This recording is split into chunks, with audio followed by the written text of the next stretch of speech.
భారతీ కరుణాపాత్రం భారతీ పదభూషణం భారతీ పదమారూఢం భారతీ తీర్థమాశ్రయే విద్యా వినయ సంపన్నం వీతరాగం వివేకినం వందే వేదాంత తత్వజ్ఞం విధుశేఖర భారతీం.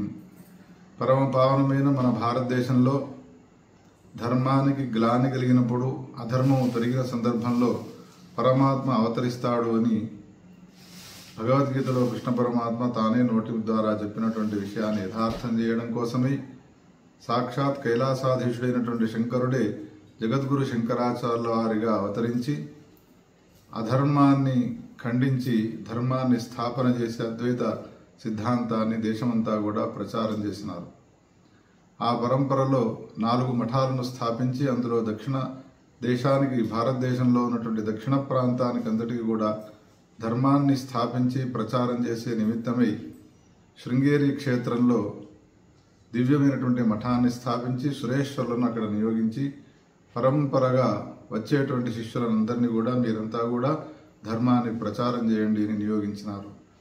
అటువంటి పరమ పావనమైన దక్షిణాంనాయ శృంగేరి పీఠంలో విరాజిల్లుతూ ఉన్నటువంటి మఠ పరంపరలోని స్వాములంతా కూడా ఒకరిని మించినటువంటి తపస్సు గలవారు ఒకరు.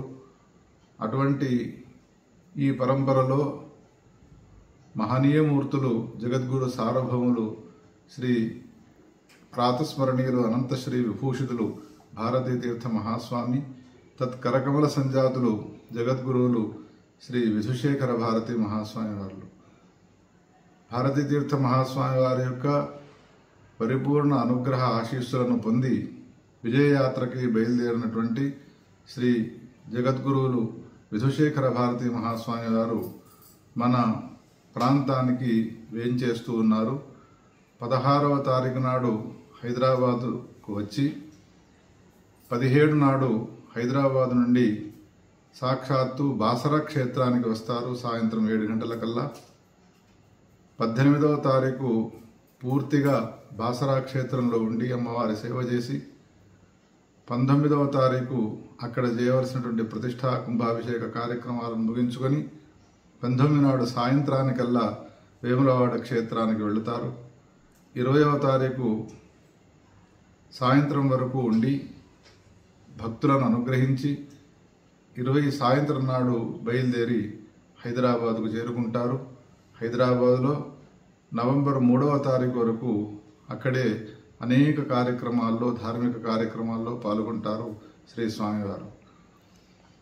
ఇటువంటి చక్కని సదవకాశాన్ని భక్తులైనటువంటి మీరంతా కూడా, మనమంతా కూడా సద్వినియోగం చేసుకోవాలి.